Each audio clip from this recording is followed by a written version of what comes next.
Chapter Soil and Sky Langley Estate, The Orchard. 6 weeks later, the wind rustled through the orchard where jasmine now bloomed beside new rows of plum and ash. Arabella stood in a long linen coat, hands deep in soil, sleeves rolled. Beside her, Dasha balanced a crate of seedlings, her face smudged with dirt and determination. "You really think all this will work?" Dasha asked, voice skeptical but not cynical. Arabella looked up. Everything that ever mattered started with a maybe. From the ridge above, Ashton watched them both. He held a notepad filled with budget projections and grant applications. But at that moment, he wasn't a strategist. He was just a man in awe.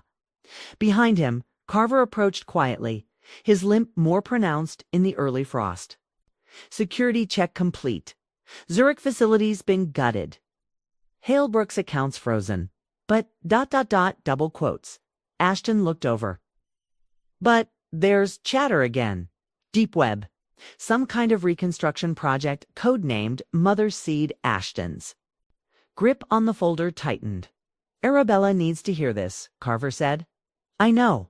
Seen Langley Estate Library that evening? The fire burned low." Arabella stared at the words Mother Seed scrawled in River's encrypted handwriting. Decoded on the page, Ashton slid to her across the table.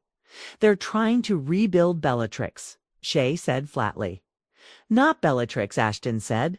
"Something worse, cross-disciplinary, cybernetics, neural control. They're targeting orphans in war zones." Arabella closed her eyes. The fire cracked once. She whispered, "How many times do I have to kill this thing before it stays dead?" Ashton reached across. "We don't kill it, we outlive it, outshine it, outorganize it." She looked at him. "Then we don't fight alone this time." Chapter: The Many Rome Underground Survivor Symposium. 2 months later, the room smelled of wax and old paper. Survivors, whistleblowers, rogue scientists, ex-bodyguards, midwives, journalists, the many, they called themselves, gathered. Arabella took the floor. No more isolated battles. No more lone wolves. "This time we build a net so tight no girl falls through again." The days of silence are over. River arrived late. Sat in the back. Watched as Arabella didn't speak with fury, but with clarity, with direction, with something larger than herself. Later, as they packed up, he approached. "You've changed." Arabella smiled. "No, I've returned to who I was before they trained it out of me." River offered his hand. "Then let me join you, not to fight, but to rebuild." Montage. A new network, Langley HQ, becomes a public interest legal fortress. Ashton trains former Black Ops analysts to trace underground biotech contracts. Dasha leads outreach across Europe, building safe houses and tech literacy programs for rescued girls. River launches the Mirror Fund, giving digital tools to survivors to reclaim and monetize their own narratives. Carver forms a stealth task force to trace Mother Seed's financial arteries across the globe, and Arabella walks across borders, like a storm with roots carrying nothing but memory, purpose, and a velvet pouch still tucked in her coat. Chapter: The Return of the Architect Tokyo. A biotech summit, anonymous sponsors, tight security. But Arabella's face shows up on every encrypted screen in the lobby, and in a secured chamber above the summit. The architect watches, older, scarred, still alive, still plotting. A child sits beside her, eyes wide, pupils scanned. "A prototype. She's coming," says the man beside her. The architect smiles. "Let her." The train hummed low as it coasted through the southern valleys, its rhythm steady against the window pane where Arabella rested her hand. Dasha slept across from her, head tilted, a book still open on her lap. Outside, the hills rolled endlessly, shadowed in twilight. Arabella watched the horizon, quiet. She hadn't told Ashton she was leaving this time. Not because she doubted him, but because the work was faster now. Louder, more urgent. With every name unearthed from the Zurich archives, every whisper from the underground networks, another child was traced. Another facility exposed. Another thread pulled from the legacy Edward had tried to bury. River called it the Quiet Revolution. Carver called it war by other means. Arabella called it breathing. Her phone buzzed once. Ashton, a message. No questions, just 3 words. Still behind you. She closed her eyes, let her forehead rest against the glass. They'd lit fires across 3 continents now. The Bellatrix daughters no longer ghosts. No longer numbers had become voices, witnesses, warriors. Some returned to school, some became hackers. Some simply vanished into their own peace, choosing gardens over battlegrounds. Arabella never asked them to stay, but they all did. She still wore the ring. Not as a signal of ownership, but of return what Ashton had once called a vow made in the ashes. She hadn't taken it off since that night in the conservatory, where jasmine bloomed beside lavender and silence had finally softened. The train slowed. Somewhere outside Vienna, Dasha stirred. "Are we close?" Arabella nodded. "Next stop, then it's quiet. Then we listen." The target wasn't a facility this time, not a lab, not a server farm. It was a school, buried under false credentials and state sponsorships. It was another Fronta place where girls like her were being studied, conditioned, remade. But this time the walls would not hold. They arrived just before dawn. No weapons, no team. Just 2 women in gray coats, stepping off a train into the blue hush of a town not yet awake. Arabella led, her boots crunching frost. She remembered what it had felt like once. To be watched, every step catalogued, every emotion tested for control. Now it was her turn to watch, to name, to break the silence. The school loomed behind iron gates. Old stone, ivy-covered, deceptively innocent. Dasha's breath caught. "Same symbol as Zurich," she murmured. Arabella's voice was steady. "Then we're in the right place." They walked through the main gate. The world around them seemed to hold its breath.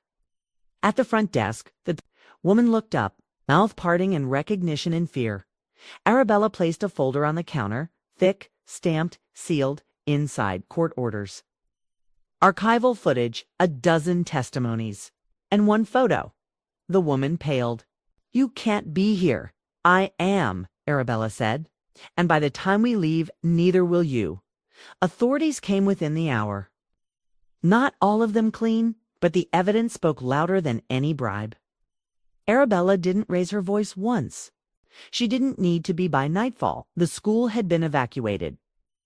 Girls, dazed and blinking in the cold, were wrapped in blankets and ushered into vans sent from the Langley Trust. Arabella stood at the edge of the courtyard, watching them. She didn't smile. She simply exhaled another fracture-sealed dot, another ghost-freed dot as they boarded the return train. Dasha finally asked, "Do you ever wonder what comes after this?" Arabella tilted her head. "After what? The fight? The missions? The war? If it ends, who are we then?" Arabella looked out the window, thought for a long time. "We plant," she said softly. "We build things that last. Homes, laws, gardens, and maybe someday, stories not written in fire." Dasha watched her eyes wide. "You really believe that?" Arabella turned. "I have, too." The train pulled away, lights trailing like comets in the dark. And far away, on another continent. The architect watched the footage from Vienna on her silent monitors. Her hands trembled not with rage, but with something older. Recognition. The storm she raised had not passed. It had learned to bloom. The days blurred after Vienna, each one layered with calls, field reports, quiet reunions, and louder reckonings. Arabella barely slept. But it wasn't exhaustion that wore at hurt, was velocity. The world was turning faster now, no longer. Spinning in denial, the trust had grown larger than she imagined. The truth wasn't a whisper anymore. It had become wind in Lagos. 3 ministers resigned after documents traced money from Bellatrix, shell accounts into academic scholarships that served as fronts for medical trials. In Buenos Aires, A warehouse fire revealed hundreds of discarded tech units used in early neural conditioning. In Brussels, a summit on bioethics had to halt proceedings after a Langley memo leaked. One Arabella had unsealed herself, showing the entire committee had once signed off on procurement of unclaimed subjects. And yet, the farther they reached, the more resistance they found. Some countries banned the archive. Some branded the girls conspirators. Some painted Ashton as a traitor to old wealth. Even Rivers' face was printed in tabloids now, distorted, weaponized, rewritten. The war hadn't ended. It had only changed form. Arabella knew it would. She never expected peace, only clarity. One morning, she sat in the solarium of the Langley estate. A pot of mint tea cooling beside her, fingers absently tracing the edge of an old photograph. Her at 17, unaware, wide-eyed on the threshold of becoming someone else's experiment. She didn't look angry. That almost hurt more. Her phone vibrated. One message. Ashton, the Crownwell files came in. France, not just Zurich. The last lab was moved under a biotech firm 2 years ago. The clerk owns it. Quietly, she didn't reply. Just stood, slipped on her coat, and walked to the archive room, where her team was already awake. Hope scrolling code, Sloan on a call with Interpol, Jin editing a survivor testimony that would air tonight. When she entered, they all looked. Up, they didn't salute. They didn't freeze. They nodded to her presence, no longer startled. It steadied. We're moving again, she said, handing the file to Hope. And this time, we don't go in silent. That afternoon, she boarded a private train headed toward the south of France. Carver met her halfway through the ride, briefing her on security, confirming the architect hadn't been seen in weeks. No footprints, no signals. But Arabella felt her in every shadow. She always did at the facility in Avignon. Under the guise of regenerative medicine, a second generation of tests had begun. Only this time, they weren't starting with girls. They were experimenting on memory itself, uploading, remapping, reconstructing trauma into false narratives. Healing, they called it. Reintegration, but Arabella had seen the early results. They weren't healing. They were rewriting, making survivors forget they were ever victims. She stood in the main control chamber, air thick with bleach and heat. The doctor who had greeted them was now silent in handcuffs. Behind her, tech swipe drives and packed evidence under Rivers. Supervision. Arabella stared at the central console. Helmet of silver spines. A monitor still playing a sessioner. Girl named Isla being asked to retell a memory. Only for the machine to inject edits mid-sentence. She blinked, rewound, complied. Arabella's jaw clenched. She reached forward and shut it down manually. When she turned, the room had gone quiet again. Later, on the rooftop above the compound, the wind picked up. Dasha joined her, now part of the leadership team. She lit a cigarette, frowned at it, then put it out without taking a drag. This doesn't end, does it? She asked. No, Arabella said. It evolves. Dasha looked at her. Then what are we building? Arabella glanced across the sea of hills and smoke, her voice almost lost in the wind. A memory that can't be rewritten. They returned to London that night. Rain fell soft, not storming, just present. In the Langley greenhouse, Ashton had left the lights on. She walked in slowly, shedding her coat by the door. He was repotting vines, sleeves rolled up, hair dusted with soil. She didn't speak. He didn't either, until she reached him. Until her hands covered his. Until the silence curled around them, like something earned. He turned. You're back for now. And later, we keep going. His fingers squeezed hers gently. Together. Arabella met his gaze. If the world burns again, I want you beside me with the water. Or the matches. His laugh was quiet. That's the closest thing to a proposal I've ever heard from you. She kissed him. Just once. Not for ceremony. For grounding. Outside, the world kept spinning. But inside the garden, something rooted deeper than memory had begun to grow, and it would not be moved by the end of the week. A handwritten envelope arrived at the estate no return address only, Arabella's name inked with deliberate strokes. She opened it alone, seated at her desk beneath the high library windows. The paper inside was textured, foreign, the handwriting unmistakable. You've burned my face from every archive. Clever. But legacy doesn't die with name tags. You were the prototype, but I have successors. They don't remember you, they don't need to. They're better, cleaner, loyal. You exposed my past, now I shape the future. See you in Marrakesh, eh? Arabella sat very still. She didn't flinch, didn't speak. Only folded the paper once and slid it into the fire. The embers flared orange, devouring the word "stop by midnight." She had called an emergency meeting in the Orchard office. Ashton sat to her right, River to her left.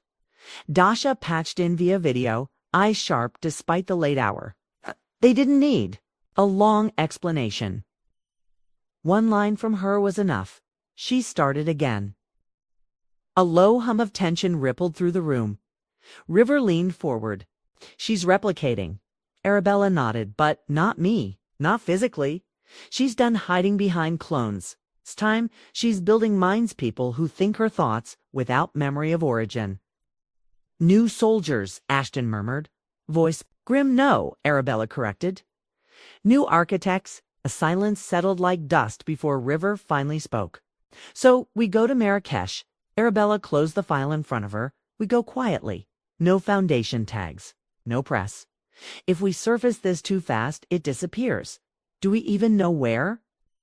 Ashton asked. I do, she said. And she did. The address was buried in an old file from Orpheus Diagnostics, masked as an arts collective. But Arabella remembered the symbol, the same one that had marked her first test room, a broken quill inside a circle. They landed at dawn.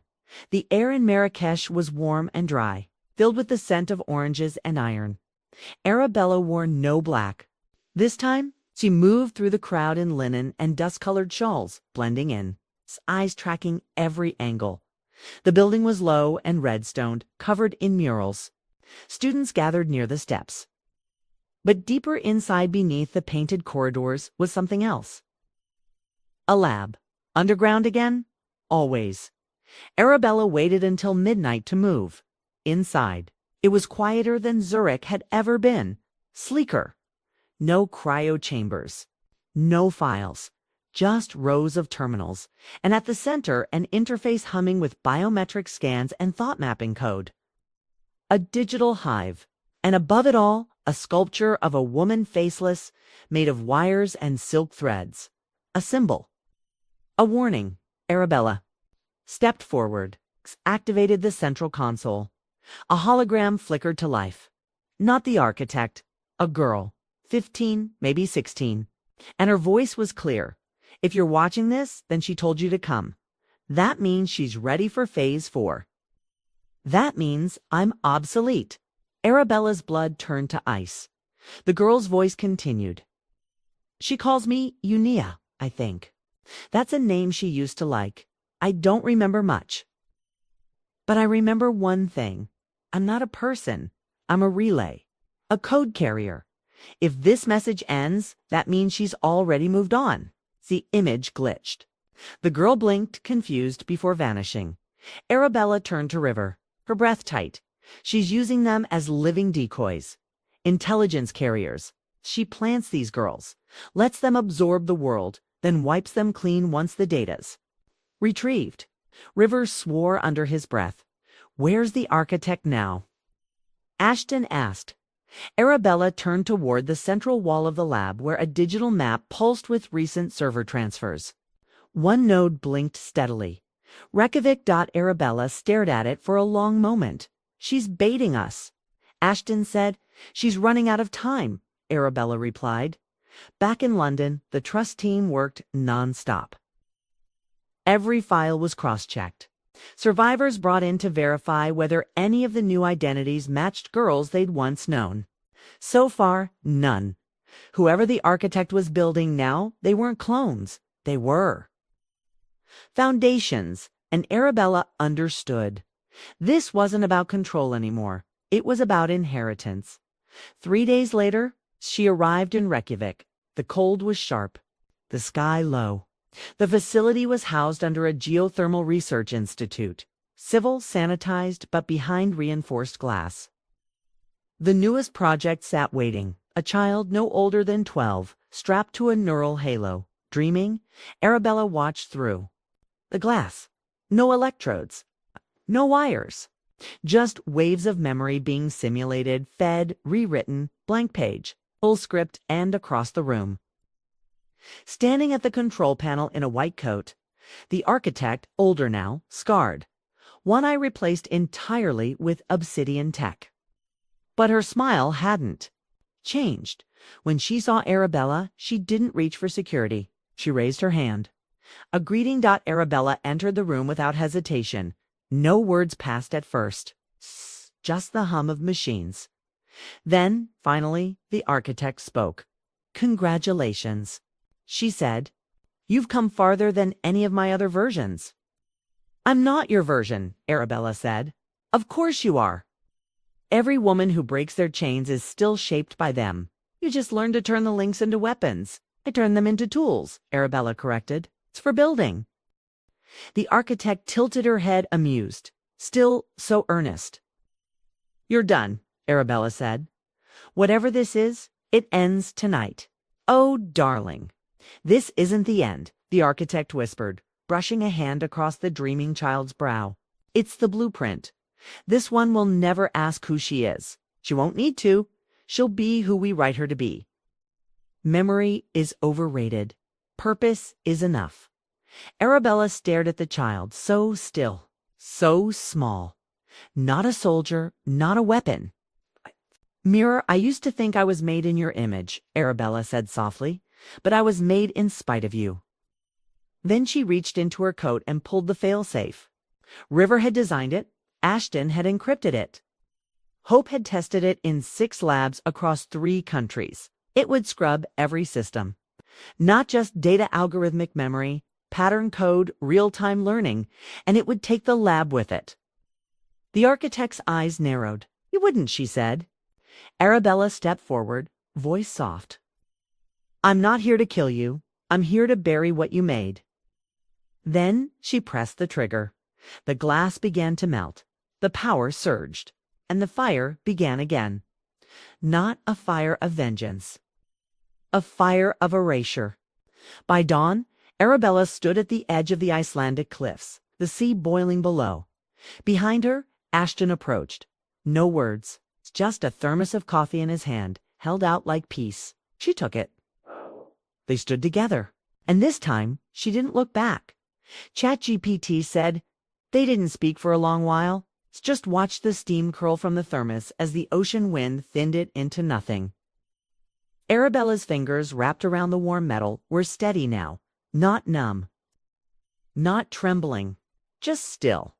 Ashton stood beside her, coat fluttering in the cold, his expression unreadable but present, grounded. That was how he'd always looked when he wasn't performing, like gravity, not noise. "You're not going to ask me what happened," she said at last, the wind catching on the edge of her voice. "I already know," Ashton replied. "You came back." She nodded once, "And she's not coming back." That was all. No celebration, no relief. It's just the quiet understanding that the architect, the war, the old story, they were ash now. And Arabella was the one who had struck the match. She turned her gaze back to the sea, then slowly, almost absent-mindedly, pulled the ring on her finger free and looked at it. Not the decoy. Not the one forged for press releases or contract negotiations. The one she had chosen. Honest metal, smooth and simple. "I didn't think I'd survive it," she said, voice barely louder than the waves. "You did more than survive it," Ashton answered. "You rewrote it." She looked down at the ring again and then slipped it back on. Not like a woman retreating into safety, but like someone anchoring to her own name. Behind them, the first rays of sun broke the edge of the clouded horizon.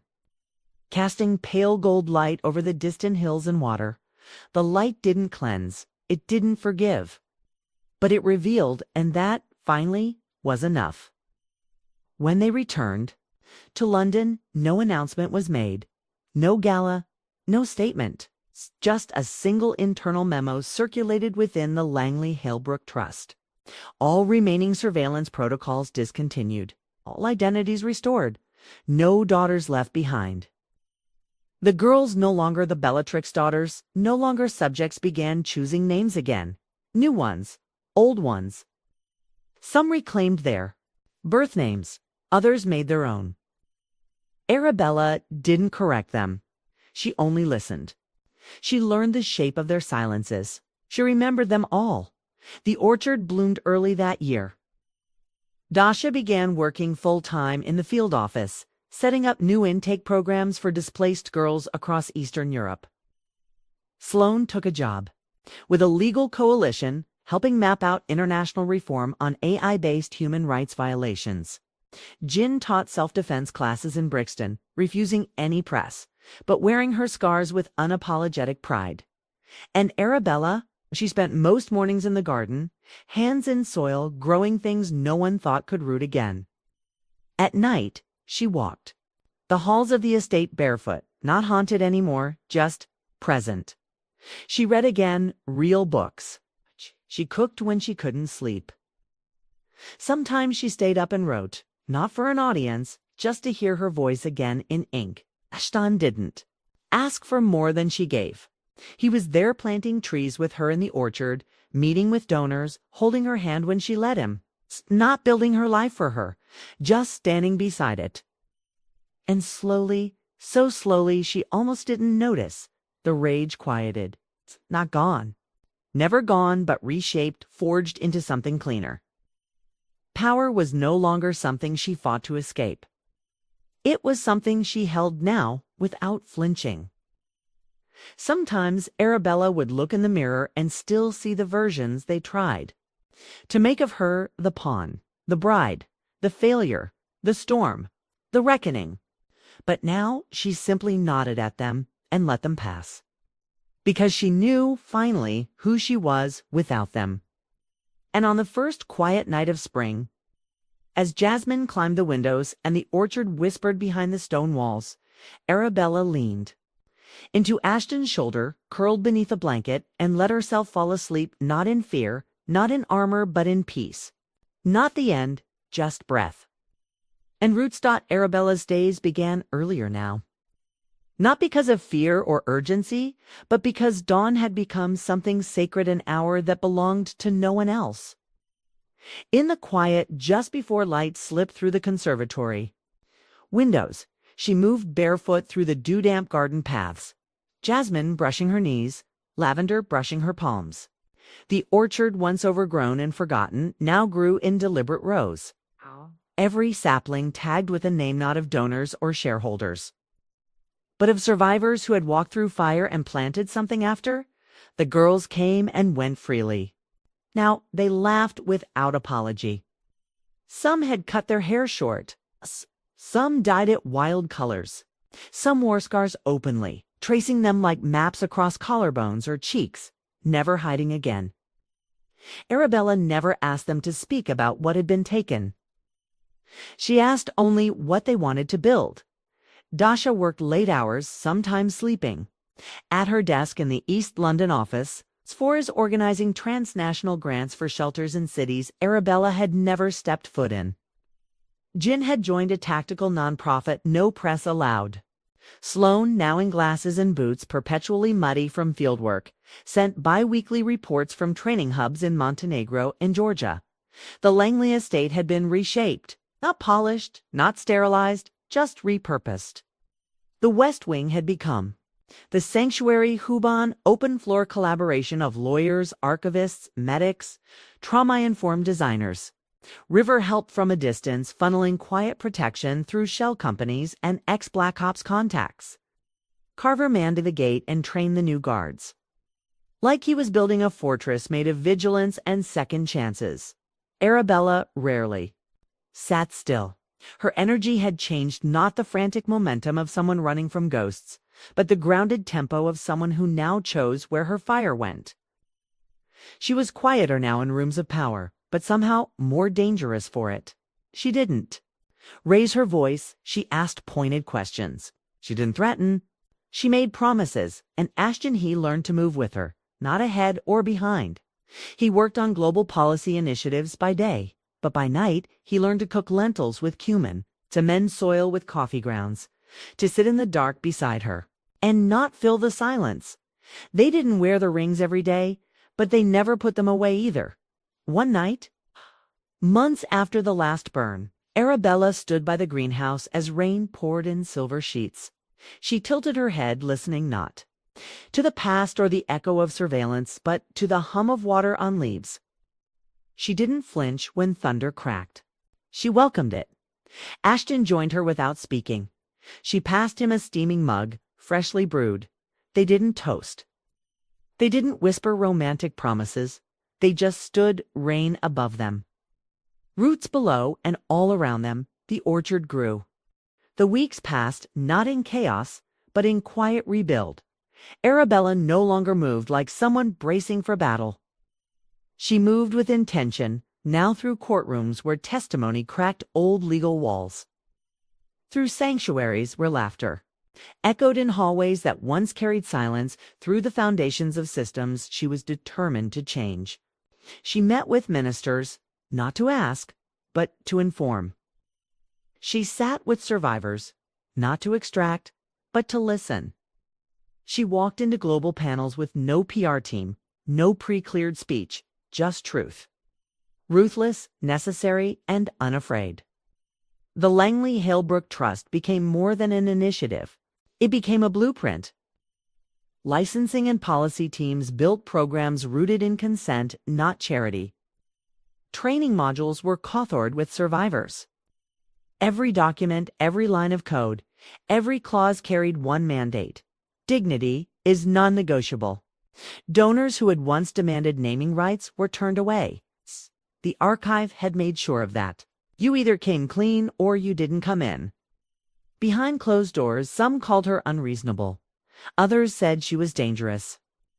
Arabella wore both like armor. When the World Commission on Trafficking Reform held its emergency summit in Oslo, Arabella walked into the conference hall uninvited. By the end of the day, 3 resolutions had passed with survivor-led amendments. 5 delegates resigned, and a 6th asked to join her task force. She didn't smile often in public. But when she did, it rewired rooms. Back in the orchard, the earth was soft again. Ashton had hired local school children to help with planting weekends. He said it was more honest that way. Truth wasn't legacy. It was compost. It needed work. Hands, mistakes, breath. They spent their nights in the East Wing now. No staff, just them. Arabella would curl on the floor with blueprints. Ashton at the window reading articles out loud, editing government responses with dry sarcasm and tea. Sometimes they'd argue, long and late, about strategies, about how fast or slow to go, but they never walked away angry. They were learning what it meant to fight the same war, not just love the same cause. There were still threats, anonymous letters, legal traps, hidden enemies who'd built too much off silence to let it stay broken. But Arabella had outlived that fear. She wore her story like steel now. One afternoon she sat on a bench beneath the oldest pine in the grove, a fresh envelope on her lap. It had come from a Geneva tribunal, a formal request. They wanted her to testify, done just as survivor, but as expert. Not to prove pain, but to expose policy. She didn't open it yet. She watched the girls in the field, Hope and Dasha, teaching. New arrivals, how to repot seedlings. Sloan bent over blueprints of a planned shelter in Dakar. Someone played a guitar. Someone else argued gently about compost ratios. It wasn't perfection. It was beginning. That was enough. She looked down at the envelope, then up at the clouds breaking open with light. She would testify. But not because they asked her to. Because she had something to say. ChatGPT said. Arabella stood beneath the wide canopy of the orchard. The breeze threading through her braid as she read the letter again, then folded it, slipped it into her back pocket, and didn't look back. She didn't need confirmation anymore. Her presence was the confirmation. The orchard was blooming. Survivors were writing their own curricula. The Trust's first global summit was being planned, not in Davos or Geneva, but in Lagos. That had been Dash's idea. Where the silence started, we answer it loud. The thought made Arabella smile. Not the half-curled, careful smile of a woman calculating moves, but one unguarded, real. Ashton found her hours later in the library, cross-legged on the floor beside a stack of translated depositions. She didn't look up immediately. She was highlighting something. A note left by one of the girls in the Zurich group. Justice isn't loud. It's patient and armed with memory. He crouched beside her, slid a steaming mug of coffee into her hand. She took it wordlessly, her fingers brushing his in, thanks. He didn't need to ask what she was reading anymore. He already knew. These were no longer ghost stories. They were testimonies of power reclaimed. River's flight lands tomorrow, Ashton said. Not a question. She nodded. They're assigning him to the task force advisory panel, she added, her voice even. He'll be based in Marseille, but the field team's coming through London next month. A beat. Then softly, you okay with that? Arabella met his gaze. No hesitation. I am. And she was. What she'd had with River wasn't something to erase or rewrite. It had been a chapter. One written in fire and guilt and raw survival. But the epilogue was peace. He had found his way to accountability. She had found hers to release. Outside, the wind shifted, rain coming again, soft and steady. That night, they worked late, not just on policy, but on soil maps, outreach plans, and asylum applications from 6 countries. At midnight, Arabella rested her head on Ashton's shoulder, eyes closed but not asleep. He traced circles over the back of her hand, a silent rhythm between them. I've been thinking, she murmured. We should open a secondary campus, somewhere unexpected, somewhere loud, like Palawan, she said, or Karachi. Maybe Rio? He grinned into her hair. You're thinking globally now. I was built in pieces, she replied. It's only fair I leave pieces of healing everywhere they tried to erase us. Ashton's hand stilled over hers. He kissed her temple. Outside the estate, the world was still messy, governments resisting reform. Courts slow to prosecute syndicates, new threats rising where old ones had crumbled. But inside the orchard, on land once used to broker silence, there was music now. Growth. Choice. It wasn't over, but it was theirs now. And that was how the war ended, not in a single fire, but in the steady, stubborn planting of something better. A few days later, the orchard welcomed its first cohort of international. Survivors girls from Moldova, Myanmar, Lagos, Puebla, Karachi, and Kyiv. Not guests. Not patients. Builders. Arabella stood at the threshold of the East greenhouse, watching them. Some were barefoot in the soil. One painted a mural on the walls, inner glass dandelions turning into birds. Another tuned an old guitar left behind by one of the Langley staff. They didn't need instructions, only space, and the knowledge that they were safe enough to imagine again.